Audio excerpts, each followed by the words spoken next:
Dis-nous, quand cela arrivera-t-il et quel sera le signe de ton avènement et de la fin du monde?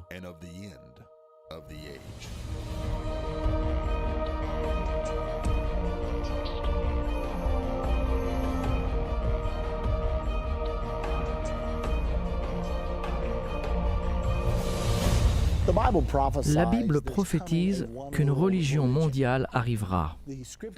Les Écritures nous disent qu'à la fin des temps, il y aura un gouvernement mondial, une religion mondiale, ainsi qu'un système économique mondial. Aujourd'hui, nous allons parler de cette religion mondiale. Dans son livre Perestroïka, Mikhail Gorbatchev a dit qu'il y a 3 racines qui sont la cause des guerres, les conflits politiques, les conflits religieux et les conflits économiques. La solution qu'il a proposée est un gouvernement mondial, un système religieux universel et une économie mondiale. Il a proposé donc la même chose que la Bible prophétise. Regardons aujourd'hui sur cette religion mondiale. Nous avons déjà parlé dans les leçons précédentes au sujet du gouvernement mondial. Nous avons parlé du système économique, appelé la marque de la bête. Aujourd'hui, nous allons examiner l'arrivée de la religion mondiale. C'est dans le chapitre 13 au verset 15 de l'Apocalypse. Vous le savez peut-être que le 13e chapitre d'Apocalypse est entièrement consacré aux événements de la fin des temps. Le verset 1 à 8 sont consacrés au gouvernement mondial, les versets 11 à 14 sont consacrés au système religieux mondial et aux dirigeants de ce système, le faux prophète, et les versets 16 à 18 traitent le système économique mondial, la marque de la bête. Donc regardons au verset 15 d'Apocalypse 13. Et il lui fut donné d'animer l'image de la bête, parlant de l'Antichrist, afin que l'image de la bête parle et qu'elle fasse que tous ceux qui n'adoraient pas l'image de la bête soient tués. Vous pouvez voir que ce nouvel ordre mondial de la fin des temps contiendra un élément d'adoration. Nous ne savons pas exactement quelle forme il prendra. Cela pourrait être simplement un regroupement des fois. Votre religion est aussi bonne que ma religion, je respecte la vôtre, vous respectez la mienne. L'objectif final est de supprimer les conflits religieux. Ainsi, nous sommes supposés pouvoir avoir la paix sur terre et la bienveillance envers les hommes.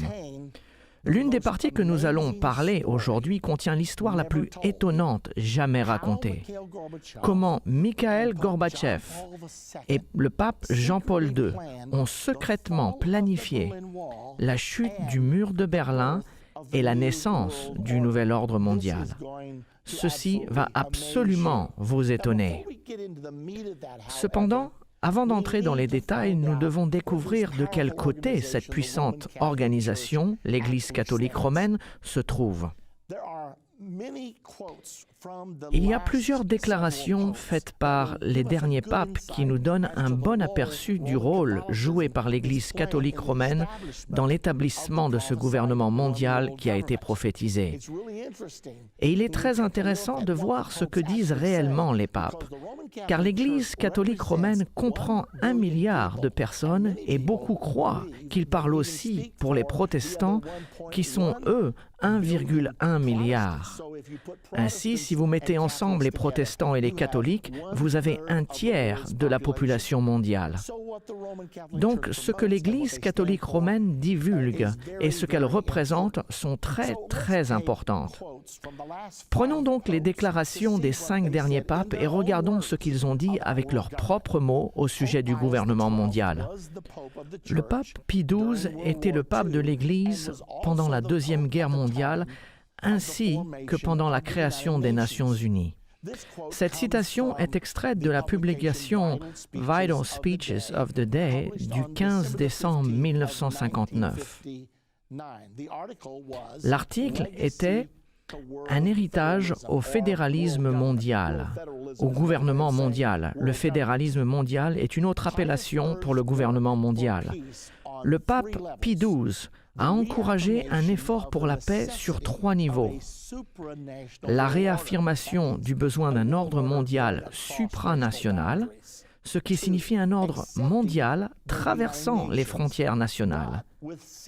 Deuxièmement, d'accepter les Nations Unies, mais en faisant des efforts constants afin de les affirmer. Troisièmement, d'encourager une totale coopération avec chaque agence qui encourage l'amitié internationale. Continuant dans l'article sur l'héritage au fédéralisme mondial, le pape Pie XII s'est montré comme un internationaliste imperturbable. Quand vous entendez qu'une personne publique ou un dirigeant spirituel est un internationaliste, c'est une indication qu'il est un adepte au gouvernement mondial. Le pape Pie XII désirait, cherchait et priait pour une organisation politique mondiale avec un esprit fédéraliste. Voici ce que le pape Pie XII a dit. Les catholiques, par-dessus tout, doivent réaliser qu'ils sont appelés à surmonter chaque vestige de l'étroitesse nationaliste. Notez la phrasologie employée ici. Étroitesse nationaliste. Ce n'est pas bien, n'est-ce pas? Si vous êtes une personne bornée et fermée d'esprit, c'est ce qui est insinué ici. Donc, si vous croyez toujours au nationalisme et non au gouvernement mondial, le pape Pie XII nous a invités à surmonter chaque vestige de l'étroitesse nationaliste. Il continue en disant « Les catholiques ont le devoir d'insister sur la ratification du pacte du génocide ». Maintenant, qu'est-ce que le pacte du génocide? Vous devez savoir que les États-Unis sont maintenant inscrits au traité du génocide. Le traité du génocide nous vient des Nations Unies et n'a pas été accepté pendant de nombreuses années par le gouvernement des États-Unis. Mais le 11 novembre 1988, le président Reagan a signé ce traité du génocide et le Sénat l'a ratifié le 9 décembre de la même année. Quelle est donc l'importance du génocide? Pourquoi le pape Pie XII insisterait-il sur l'obligation des catholiques de soutenir le traité du génocide? Vous devez savoir ce qu'est un génocide. Et la plupart d'entre nous pensent savoir ce que c'est. C'est quand on essaie d'éliminer une religion, une race ou une certaine orientation sexuelle. Et comme on ne devrait pas s'engager à tuer des gens, je serais donc pour un traité comme celui-ci. Mais attendez une minute. Si vous consultez l'Encyclopédie Britannica et regardez le mot génocide, elle donne une définition intéressante et cette même définition se trouve actuellement dans le traité du génocide. Il est dit « qui cause du mal physiquement ou du mal mentalement à une minorité ». Est-ce que vous dites que ce serait un crime de faire du mal mentalement à une minorité? Comment fait-on du mal mentalement? Peut-être en parlant contre quelqu'un? Peut-être en écrivant contre quelqu'un? Permettez-moi de vous citer un exemple. Nous faisons tous face en ce moment à l'homosexualité. Et récemment, le gouvernement des États-Unis a voté en 2009 le projet de loi du crime de haine. Ceci met les homosexuels comme un groupe protégé. Donc, si vous parlez contre l'homosexualité, vous pouvez être accusé de génocide pour avoir fait du mal mentalement. Maintenant, au cas où vous pensez que j'exagère, allez au Canada juste au nord de notre frontière et vous verrez que vous pouvez être mis en prison pour 5 ans si vous parlez contre l'homosexualité. Il y a 1 an ou 2 de cela, un pasteur en Europe fut arrêté et mis en prison car il avait prêché de son pupitre sur ce que la Bible dit au sujet de l'homosexualité. Maintenant, en réalisant que c'était un problème potentiel pour le projet de loi voté aux États-Unis, ils ont exempté les gens qui s'opposent à l'homosexualité pour des raisons religieuses. Mais ils n'ont pas accordé cette exemption à tout le monde. Ainsi, quand nous parlons du génocide, nous parlons du contrôle de ce que vous dites, de ce que vous croyez et de ce que vous pensez. Que devient la liberté d'expression dans tout cela? Il faut donc laisser un peu de liberté d'expression, car le génocide est une mauvaise chose. Mikhail Gorbatchev, dans son livre Perestroïka, à la page 231, a résumé ce qui doit se passer pour obtenir une sécurité mondiale. Il a même envoyé une copie à tous les chefs d'État de l'époque. Et il a dit, « Nous devons extirper tous les génocides, l'apartheid et l'exclusivité religieuse. » Intéressant. Tout d'abord, extirper. Quel terme intéressant. Il signifie exterminer. Nous devons exterminer tous les génocides, ce qui veut dire faire du mal mentalement, de l'apartheid et de l'exclusivité religieuse. Une autre phrase intéressante dont nous ne parlons pas beaucoup, mais M. Gorbatchev la met dans la même catégorie que le génocide. Donc, que signifie l'exclusivité religieuse? C'est quand vous dites que votre religion est vraie et que toutes les autres religions sont fausses. Par exemple, Jésus a dit, « Si vous ne croyez pas que je suis le Messie, vous mourrez dans vos péchés. » Ainsi, Jésus serait considéré comme religieusement exclusif. La Bible nous dit également au sujet de Jésus qu'il n'y a de salut en aucun autre, car il n'y a sous le ciel aucun autre nom qui ait été donné parmi les hommes par lequel nous devions être sauvés. C'est la raison pour laquelle nous voyons des guerres en ce moment dans le monde au sujet de l'emploi du nom de Jésus. Ça leur est égal si vous priez au nom de Dieu. Ils ne vont pas supprimer toute la religion, mais ils ne veulent pas que vous utilisiez le nom. Notre armée a maintenant interdit nos chapelains de prier au nom de Jésus. Si vous êtes appelés à prier en public, on vous demande d'éviter de prier au nom de Jésus. Pourquoi? Car ils savent que le christianisme est une religion exclusive. Donc si vous êtes un chrétien et vous suivez les enseignements de Jésus-Christ, vous serez coupable d'exclusivité religieuse. Et M. Gorbatchev a dit, nous devons l'arrêter. Et il la met dans la même catégorie que le génocide. Y a-t-il une chance qu'un jour, vous et moi, nous pourrions passer en jugement pour exclusivité religieuse? M. Gorbatchev a dit, il faut l'extirper. Et oui, la réponse est que vous pourriez être accusé par le pacte du génocide pour avoir fait du mal mentalement à une personne. Maintenant, parlons de l'interdiction de l'exclusivité religieuse. Est-ce que cela se passe réellement? Eh bien, le 28 juin 2000, en France, un article du Washington Times disait ceci. Il y avait une proposition française qui visait le prosélytisme. Il proposait jusqu'à 2 ans de prison pour toute pression excessive dans le but d'essayer de convertir quelqu'un. Maintenant, dites-moi, qu'est-ce qu'une pression excessive? Si vous invitez quelqu'un à votre église une fois, est-ce que cela est permis? Et si vous l'invitez plus d'une fois, disons 2 ou 3 fois? J'ai demandé à une personne qui était adepte de cette pensée, et voici sa réponse. Oui, si vous leur demandez une fois et qu'ils ne veulent pas y aller, et que vous leur redemandez, cela deviendra une pression excessive. Nous parlons d'une loi en France passible de 2 ans de prison pour ce crime nébuleux, d'employer la pression excessive afin de convertir quelqu'un à votre religion. De plus en plus de nations dans le monde adoptent des lois contre le prosélytisme.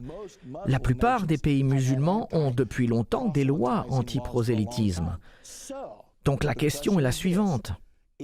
Est-ce que l'exclusivité religieuse est un crime de haine? Nous avons besoin de le savoir. Donc, revenons aux citations de nos papes au sujet du gouvernement mondial. Nous avons déjà regardé le pape Pie XII. Il a quitté ses fonctions en 1958 et le pape Jean XXIII lui a succédé. Il a été connu comme le pape bien-aimé. Tout le monde l'aimait bien. Il a publié une encyclique dans le Look Magazine du 2 juillet 1963. L'encyclique était « Pacem in terris », ce qui signifie « paix dans le monde » ou « paix sur la terre ». Avec son appel aux Nations Unies à devenir plus égales à l'importance et à la noblesse de ses tâches.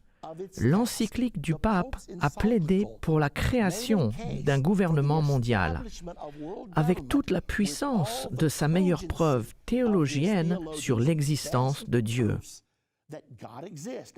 Ces mots ne sont pas les miens, je suis en train de les lire dans le Look Magazine. Dans le langage du Vatican, Pacem in Terris, ou la paix sur terre, appelle le gouvernement mondial une autorité publique, mais le définit comme ayant la puissance universelle et doté des moyens appropriés pour la poursuite efficace du bien commun. Le pape a soutenu qu'un tel gouvernement devait être créé car toutes les nations deviennent maintenant interdépendantes. Un appel à l'action par le pape Jean XXIII, remontant aux années 1958 à 1963, pour un système de gouvernement mondial. Maintenant, souvenez-vous ce que nous faisons aujourd'hui. Nous prenons du temps pour prouver que tous les papes des temps modernes ont été des croyants et des initiateurs de l'établissement du gouvernement mondial. Que vous pensiez que c'est une bonne ou une mauvaise chose, je veux tout simplement que vous compreniez où cette puissante organisation, l'Église catholique romaine, se situe.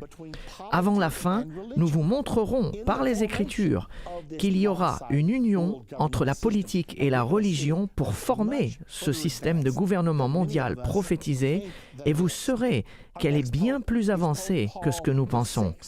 Notre prochain pape est le pape Paul VI. Son encyclique s'appelle Populorum Progressio. Il a été publié le 26 mars 1967. Voici ce qu'il a dit. « Qui peut ne pas voir le besoin et l'importance de la réalisation progressive d'une autorité mondiale capable de prendre une mesure efficace sur le plan judiciaire et politique ? Les délégués aux organismes internationaux, fonctionnaires, membres de la presse, professeurs et éducateurs, vous devez tous réaliser que vous avez votre rôle dans la formation d'un nouvel ordre mondial. Le pape Paul VI, il a quitté ses fonctions en 1978. Son successeur, le pape Jean-Paul I, a régné seulement 33 jours, puis il fut assassiné. Nous n'avons donc pas d'écrit de sa part, mais nous aurons beaucoup à dire sur son assassinat plus tard. Et nous arrivons ainsi au pape Jean-Paul II, l'un des papes les plus populaires des temps modernes. Il a appelé à un nouvel ordre mondial, tout comme les autres. Ceci vient de la presse du Vatican du 2 janvier 2004 et a été publié par CNN. Le pape Jean-Paul II a accueilli ce jeudi le Nouvel An avec un nouvel appel pour la paix dans le Moyen-Orient ainsi qu'en Afrique et la création du nouvel ordre mondial basé sur le respect de la dignité de l'homme et de l'égalité parmi les nations. Cette année, Jean-Paul a dirigé ses pensées vers les conflits en cours dans le monde, mais il a insisté sur le fait que pour ramener la paix, il faut un nouveau respect pour les lois internationales et la création d'un nouvel ordre international basé sur les objectifs des Nations Unies. Remarquez qu'on revient toujours vers les Nations Unies, car les papes ont toujours été d'énormes défenseurs des Nations Unies bien avant même leur existence. Le pape Jean-Paul II est décédé il y a quelques années de cela, et le pape actuel, Benoît XVI, a pris ses fonctions. Et il a lui aussi publié une encyclique en 2009. Une encyclique étant un écrit présentant au monde les sujets qui sont importants au pape. Cette encyclique s'appelait Caritas in Veritate, signifiant la charité dans la vérité. Il dit « Face à la croissance persistante de l'interdépendance mondiale, on ressent un énorme besoin, même au milieu d'une récession mondiale, d'une réforme de l'Organisation des Nations Unies. Et ce pape, le pape Benoît XVI, aime les Nations Unies, mais il veut les réformer. Et il continue, de même pour les institutions économiques et la finance internationale, pour que ce concept d'une famille de nations puisse acquérir de vraies dents. Le concept de la communauté mondiale ou de la communauté internationale ou la famille des nations, pour que ce concept puisse développer de vraies dents. Remarquez le terme de vraies dents. À quoi servent les dents? Les dents servent à mordre, les dents servent à faire exécuter. Et le pape Benoît XVI dit que nous devons réformer les Nations Unies et leur donner de vraies dents afin de faire exécuter leur volonté sur la terre. Dans son encyclique, le pape Benoît XVI continue en disant « Pour contrôler l'économie mondiale, pour restimuler les économies frappées par les crises, pour éviter tout déclin de la crise actuelle et de ces déséquilibres qui en résulteraient, pour réaliser le désarmement total, la garantie de nourriture et la paix. Pour assurer la protection de l'environnement et réglementer la migration de tout ceci, il est urgent d'avoir une véritable autorité politique mondiale. » Voici beaucoup d'informations ici. Donc, gérer l'économie mondiale, c'est le numéro 1. Et il pense qu'il faut un gouvernement mondial pour cela. Et il continue et dit que le désarmement est l'un des plus importants messages des Nations Unies. Elles veulent désarmer le monde de sorte qu'il n'y ait plus d'armes pour tuer, donc plus de guerre. Toutefois, ils veulent que les Nations Unies aient quand même une armée à eux. Et personne ne semble se demander que se passera-t-il si toutes les armes disparaissent et que seules les Nations Unies sont armées. Qu'est-ce qui se serait passé si Adolf Hitler avait pris le contrôle du système du gouvernement mondial avec la seule armée restante? Nous avons détruit l'équilibre des pouvoirs qui pourraient empêcher un tel scénario. On dit que cela n'arrivera pas, cependant la Bible nous dit que c'est exactement ce qui va se passer. Donc le désarmement, la sécurité de nourriture, on dirait que c'est la marque de la bête où tout le monde devra avoir un numéro sans laquelle il sera impossible d'acheter ou de vendre. La protection de l'environnement, de grandes conférences sur l'environnement sont en cours. Nous devons avoir un traité mondial qui lira et forcera le monde contre le réchauffement global. La réglementation de la migration, un autre problème que nous avons, le problème de l'immigration. Et il dit que cette autorité de gouvernement mondial, les Nations Unies, est la réponse. Il y a un besoin urgent pour une véritable autorité politique mondiale. Et une véritable autorité politique mondiale signifie simplement un gouvernement mondial. Pierre Boillon, évêque de Verdun en France, l'a résumé probablement le mieux avec la plus grande franchise. Ceci est un extrait du livre « Le Concile et le futur » par Mario Vangali. Le 8 octobre 1965, M. Boillon a dit « Par conséquent, nous devons accentuer la grande responsabilité morale afin d'autoriser une autorité internationale à empêcher les guerres. Le monde entier doit se rendre compte que si cet établissement, les Nations Unies, doit entrer en vigueur, chaque nation doit renoncer à sa souveraineté ultime pour cette autorité universelle. » Vous aimez cette idée? Toutes les nations se débarrassent de leur souveraineté. Nous avons donc un gouvernement mondial. Et il continue en disant « Ceci est une obligation. Si les nations, si les chefs d'État, si l'opinion publique n'acceptent pas cette renonciation, alors, en réalité, ils votent pour la guerre malgré leurs beaux discours. Ils votent pour la guerre malgré leurs beaux discours sur la paix. Nous avons donc examiné toutes ces citations pape après pape. Le pape Pie XII, le pape Jean XXIII, le pape Paul VI et Jean-Paul II, ainsi que le pape actuel, le pape Benoît XVI. Puis Pierre Boillon, l'évêque de Verdun en France. Ils chantent tous la même chanson. Nous devons avoir un gouvernement mondial et il nous le faut dès maintenant. Où est-ce que tout cela va nous amener? La Bible nous dit qu'un gouvernement mondial arrive, mais elle nous dit également qu'une religion mondiale va coopérer avec ce gouvernement mondial.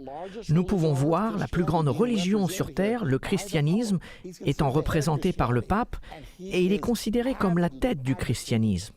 Et il y initie avec ferveur un gouvernement mondial. Dans la prochaine partie de notre leçon, nous allons étudier au sujet de la relation spéciale entre le pape Jean-Paul II et Mikhaïl Gorbatchev, et comment, ensemble et secrètement, ils ont œuvré en coulisses pour réaliser la chute du mur de Berlin et la fin de la guerre froide. Mesdames et messieurs, je ne vais pas simplement spéculer, mais je vais vous présenter des documents à l'appui. Je vais vous donner citation après citation, afin que vous puissiez voir que le pape Jean-Paul II et Mikhaïl Gorbatchev se sont rencontrés et ont planifié 10 ans avant la chute du mur de Berlin. Et vous verrez comment tout a culminé le 9 novembre 1989. Vous ne voulez pas manquer la prochaine partie de notre leçon. Dans notre dernière partie de Comprendre la fin des temps, nous avons regardé le rôle crucial que les 5 derniers papes ont joué en établissant un gouvernement mondial prenant naissance à travers la mondialisation. Dans cette partie, nous apprendrons au sujet de la relation secrète entre Mikhaïl Gorbatchev et le pape Jean-Paul II. Nous verrons comment ils ont travaillé ensemble pour faire tomber le mur de Berlin et acheminer le nouvel ordre mondial. Il s'agit de l'une des histoires les plus étonnantes qui se soit passée. Rappelez-vous, quand nous disons le nouvel ordre mondial, c'est juste un autre nom pour le gouvernement mondial prophétisé dans la Bible pour la fin des temps. Retournons en arrière dans l'année 1917. C'est en 1917 que la révolution bolchevique a pris le pouvoir sur l'Union soviétique. La révolution bolchevique a continué en Union soviétique jusqu'à la Deuxième Guerre mondiale. Et en 1942, le communisme ne dominait qu'un seul pays, l'Union soviétique, ce qui représentait environ 6% de la population du monde. Cependant, en 1962, le communisme dominait sur 50% de la population. Maintenant, pensez à ceci. 6% en 1942, 50% en 1962. C'était une révolution étonnante qui balayait notre monde. Comment cela s'est-il passé? Ce qui s'est passé, c'est qu'à la fin de la Deuxième Guerre mondiale, à Yalta, on a donné à l'Union soviétique le contrôle de toute l'Europe de l'Est. Ils ont pris le contrôle de la Pologne, de la Tchécoslovaquie, de la Yougoslavie, de la Roumanie, de la Lituanie, de la Lettonie, de l'Estonie et bien sûr l'Allemagne de l'Est. Et en plus de cela, en 1949, le communisme a traversé la Chine, prenant le contrôle de la nation la plus peuplée du monde. Donc, de 1942 avec 6% à 1962, la moitié du monde était maintenant sous le talon de fer du communisme. Il semblait que le communisme prenait le pouvoir sur le monde entier. Henry Kissinger a même déclaré que les jours du capitalisme étaient peut-être finis. Le pape Jean XXIII, voyant cette grande vague rouge qui avançait sur le monde, a eu une décision à prendre. Est-ce que l'Église combattrait contre l'avancée du communisme ou était-il trop puissant? Devons-nous faire alliance avec le communisme? L'Église était plus favorable vers une économie de type socialiste qu'une économie d'entrepreneurs. Il l'appelait la justice sociale et il pensait qu'il était temps pour une redistribution de biens légitimes. Par conséquent, en 1961, le pape Jean XXIII a appointé M. Agostino Casaroli afin de créer des liens avec le monde communiste. Eh bien maintenant, avançons jusqu'en 1978. Alors que je voyageais dans la ville de Chicago, j'ai allumé ma radio et il y avait un débat en cours et ils interviewaient un homme du nom de Malachi Martin. Il venait juste d'écrire un livre intitulé « Le dernier conclave ». Cela a attiré mon attention. Je savais que le conclave était l'élection d'un pape. Et je savais que le dernier conclave signifiait la dernière élection d'un pape. Que disait cet homme et qui était-il? J'ai continué à l'écouter et je me suis aperçu que Malachi Martin était un prêtre jésuite et il était un prêtre catholique jusqu'au jour de sa mort. Il était donc un connaisseur. Il avait enseigné à l'Université du Vatican à Rome pendant 6 ans et en plus, il était un ami intime du pape Jean XXIII. J'étais donc intéressé par ce que cet homme avait à dire. Alors qu'il continuait son histoire, il disait qu'il y avait un grand débat au sein de l'Église catholique romaine. Il pensait que le prochain pape devait être communiste. Cependant, Martin croyait que si le prochain pape était communiste, et si le communisme prenait possession de l'Église, alors il prendrait contrôle sur le monde entier pour finalement détruire l'Église. J'étais si intéressé par ce qu'il disait, car les prophéties de la Bible disent que c'est ce qui va se passer dans l'avenir. La Bible parle d'un gouvernement mondial qui contrôlera le monde en alliance avec la religion.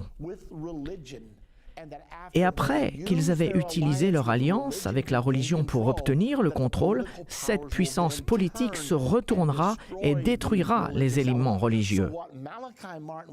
Je savais donc ce que Malachi Martin disait à la radio était dans la Bible. Évidemment, j'étais très intéressé par ce qu'il disait. En fait, je suis allé le même jour pour acheter ce livre appelé « Le dernier conclave ». Martin a continué à dire dans son interview que le pape Paul VI était sur le point de mourir à l'époque. C'était en 1978 et on se bousculait pour la position du choix du prochain pape et pour prendre le contrôle de la puissante entité appelée l'Église catholique romaine. Et plus tard, en 1978, le pape Paul VI est effectivement mort. Le conclave s'est réuni et un nouveau pape a été élu. Le pape Jean-Paul I était le nom qu'il a pris pour régner. Et après avoir été élu, il n'a régné que 33 jours avant de mourir subitement. J'observais tout le processus en essayant de déterminer si le pape de Malachi Martin était élu pour purifier l'Église de la corruption et remettre l'Église dans sa mission spirituelle, ou si le pape élu allait être pro-communiste. Je ne pouvais pas le savoir puisqu'il n'a régné que 33 jours. Mais tandis que j'essayais de comprendre tout cela, le pape est mort. C'était étonnant car on disait que ce pape était en bonne santé, il n'était âgé que de 65 ans et n'avait jamais eu de problème cardiaque dans sa vie, et néanmoins, ils ont dit qu'il était mort d'une crise cardiaque pendant la nuit. Je ne savais pas quoi penser. Alors que j'étudiais, en lisant des articles pour essayer de comprendre, j'ai remarqué un livre intitulé « Au nom de Dieu » par David Yallop. Et tout de suite après, un autre livre est sorti intitulé « Pontife » de Gordon Thomas et de Max Morgan Wheat. Puis un autre livre par Malachi Martin est sorti. Ce livre était intitulé « Le Vatican ». Tous ces livres s'accordaient pour dire que le pape avait été assassiné et ils donnaient des preuves très convaincantes. Dans son livre « Le Vatican », Malachi Martin a dit qu'il avait été assassiné. Puis, je l'ai invité dans notre émission de radio Politique et religion et je lui ai demandé de but en blanc « Monsieur Martin, Est-ce que le pape Jean-Paul I a-t-il été assassiné? Et il m'a répondu, il n'y a aucun doute pour nous qui travaillons à l'intérieur de l'Église catholique romaine que le pape a bien été assassiné. Apparemment, le pape Jean-Paul I était le pape que Martin préférait et il pensait qu'il aurait pu ôter la corruption de l'Église. Mais il y avait des forces dans l'Église qui étaient déterminées et ils étaient si près de prendre le contrôle de l'Église qu'ils n'allaient pas permettre à Jean-Paul I de tout gâcher. Et si vous avez quelques doutes, laissez-moi vous dire ce qui s'est passé le jour où Jean-Paul I est mort. Il y avait un homme responsable de la Banque du Vatican. Son nom était Paul Marcinicus. Il était accusé de beaucoup de corruption, si importante que le gouvernement italien a donné l'ordre de l'arrêter. Imaginez-vous, arrêter le banquier du Vatican. Il a évité son arrestation en restant à l'intérieur des murs du Vatican. Vous savez probablement que le Vatican est un État souverain par lui-même et le gouvernement italien n'était pas autorisé à entrer pour exécuter cette arrestation. Ainsi, il a évité l'arrestation. Eh bien, le pape Jean-Paul I avait ordonné que Paul Marcinicus ne soit plus responsable des milliards d'euros de la Banque du Vatican. Et ce même jour, il a demandé qu'une sanction soit donnée au puissant archevêque de Chicago, le cardinal Cody. Il a été dit 2 ou 3 ans auparavant que Cody avait détourné de l'Église 1,3 million de dollars pour une femme en Floride. Quand cela est devenu public, il a dit qu'elle était une cousine éloignée qui avait besoin d'aide. Cependant, après une petite investigation journalistique, il s'est révélé qu'elle était une amie du cardinal Cody.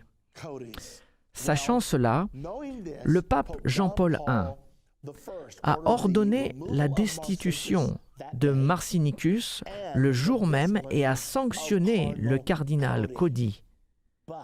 Mais aucun de ces ordres n'a été réalisé. Au lieu de cela, le pape est mort cette même nuit. Il était donc temps pour un autre pape. Tous les prélats sont revenus à Rome pour aller à la chapelle Sixtine. Et quand la fumée est sortie de la cheminée de la chapelle Sixtine, ce qui est le signal qu'un nouveau pape est élu, l'annonce était faite: Karol Wojtyła de Pologne. Et tout le monde a dit: qui est-il? Il a pris le nom de pape Jean-Paul II pour régner. Maintenant, ce pape était le plus jeune pape élu depuis 154 ans. Il était le premier pape non italien depuis 455 ans. C'était un choix révolutionnaire car normalement les papes viennent d'Italie, car l'Église était appelée l'Église catholique romaine. Mais il est devenu le premier pape non italien depuis 455 ans. Mais voici la chose la plus importante.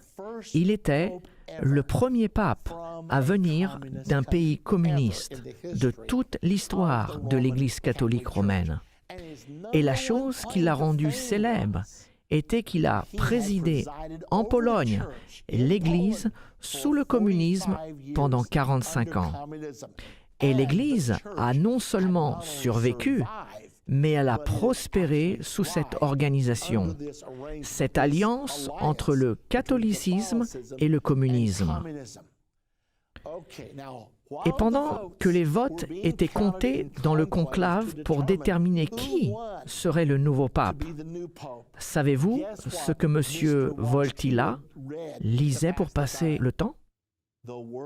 La revue communiste internationale, la publication officielle du communisme international. Étonnant, n'est-ce pas? Puis, dans la première année de son règne, il est allé aux Nations Unies pour donner un discours. Et durant son discours, il a souhaité une redistribution massive des richesses, ce qui est tout simplement la base de la plateforme du communisme. Il s'est avéré que le communisme a eu au moins un pape qui pouvait travailler avec eux, si ce n'est un pape communiste. Et à la page 560 de son livre « Le Vatican », il est intéressant de voir les choses que Malachi Martin avait à dire sur ce pape. Martin a déclaré que ce nouveau pape a dit à ses proches collaborateurs « Je planifie de faire de la Pologne un modèle. Nous leur montrerons aux soviétiques comment faire fonctionner le socialisme. Le socialisme ne fonctionnait pas bien pour la Russie soviétique, car les gens étaient payés, qu'ils travaillent ou non. Il n'y avait aucune motivation à travailler. Alors l'économie du bloc soviétique s'effondrait de plus en plus. Ce pape a donc dit, nous pouvons leur montrer comment cela doit marcher. Tout cela était dit en 1979. Le pape a dit, je ne prévois pas de dire aux soviétiques comment nous allons les enterrer, mais plutôt leur montrer comment résoudre le problème dont ils savent eux-mêmes que cela va les enterrer. Je vais leur donner un modèle où la religion, la moralité et la vie culturelle sont totalement détachées et indépendantes du contrôle politique. Et une personne de l'entourage du pape a demandé « Ce modèle serait-il la Pologne ?» Le pape a hoché la tête. Mais plus qu'un modèle pour les soviétiques, nous aurons aussi produit un modèle pour toute l'Europe. Maintenant, pensez à cela. Souvenez-vous que le pape Jean XXIII avait établi M. Agostino Casaroli comme agent vers les communistes dans les années 1961. Qu'a fait le pape Jean-Paul II pour M. Agostino Casaroli? Il l'a nommé en 1979 pour être le secrétaire d'État du Vatican. Il a mis cet homme dont la spécialité était d'établir les alliances entre le communisme et le catholicisme, et il le met maintenant à la tête des affaires étrangères de l'Église catholique romaine. Choix intéressant. C'était en 1979. En 1980, une union de travailleurs était formée en Pologne appelée Solidarité. Elle était conduite par M. Lech Walesa. Il était un dirigeant syndical et également un catholique romain très fervent. Quand ce syndicat s'est formé, des choses intéressantes se sont passées.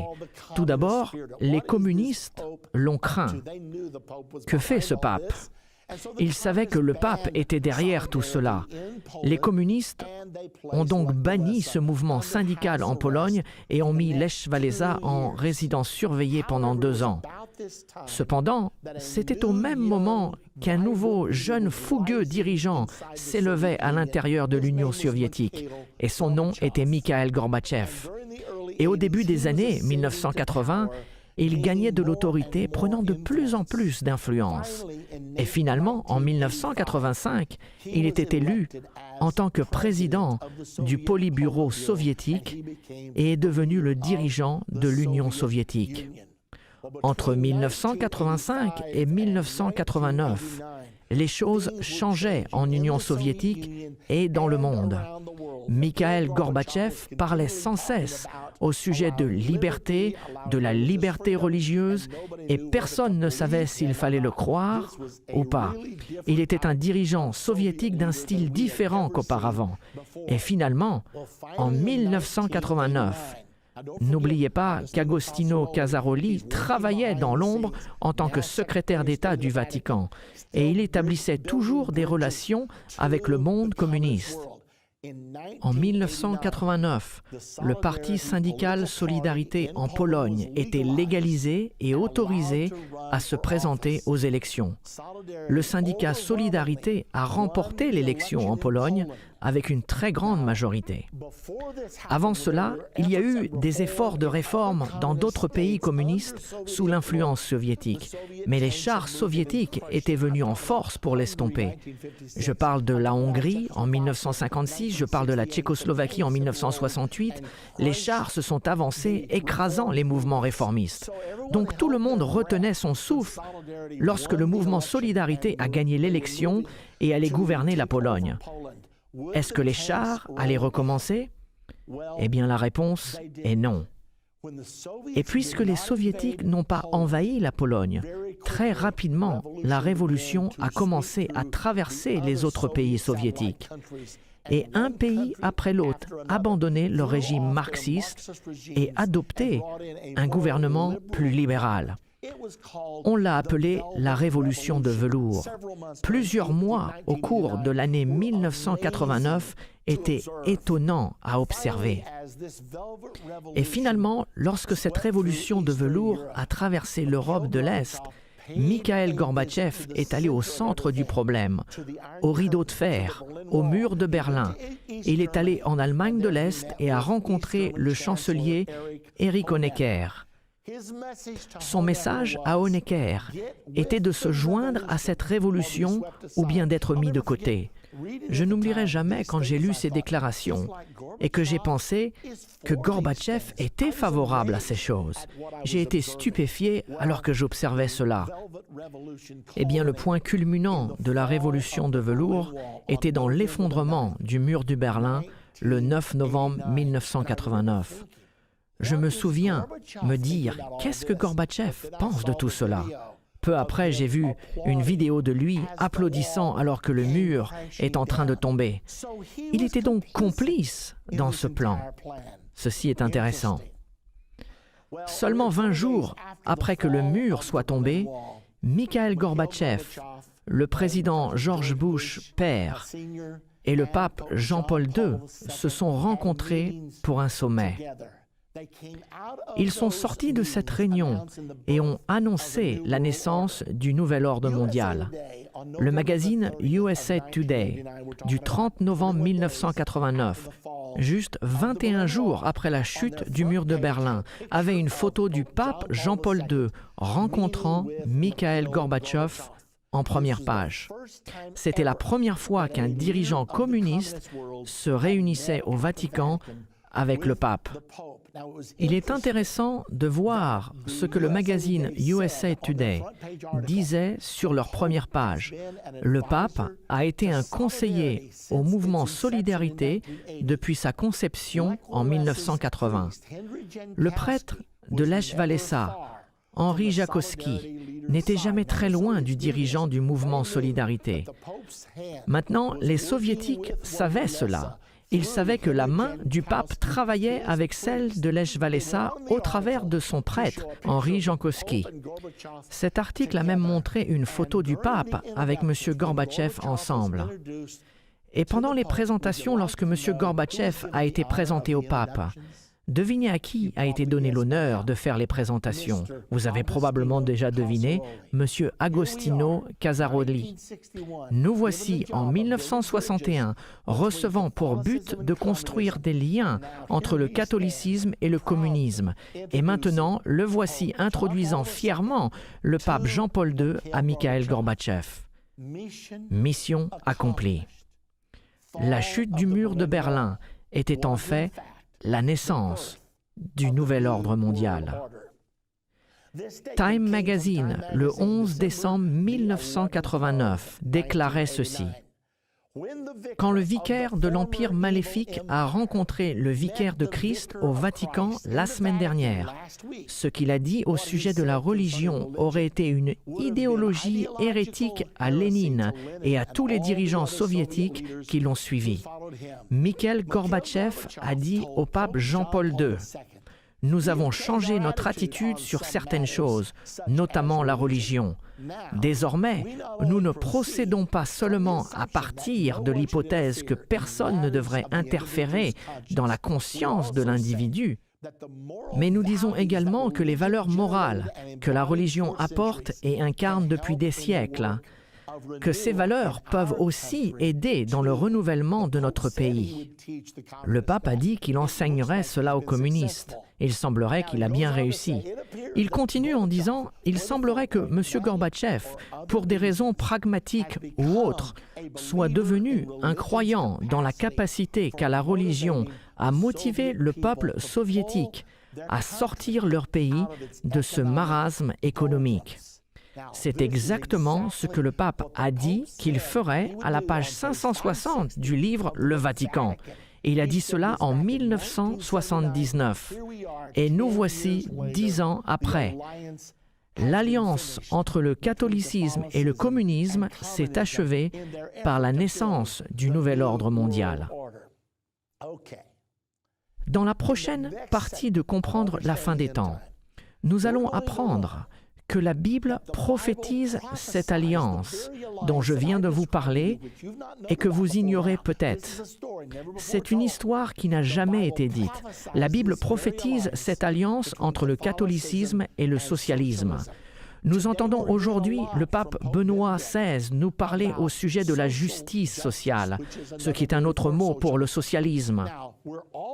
Nous allons également apprendre des Écritures. Dans notre prochaine partie, nous allons apprendre où cette union entre la religion et le socialisme nous amènera, juste avant l'avènement de Jésus-Christ sur terre. Donc, ne manquez pas notre prochaine partie.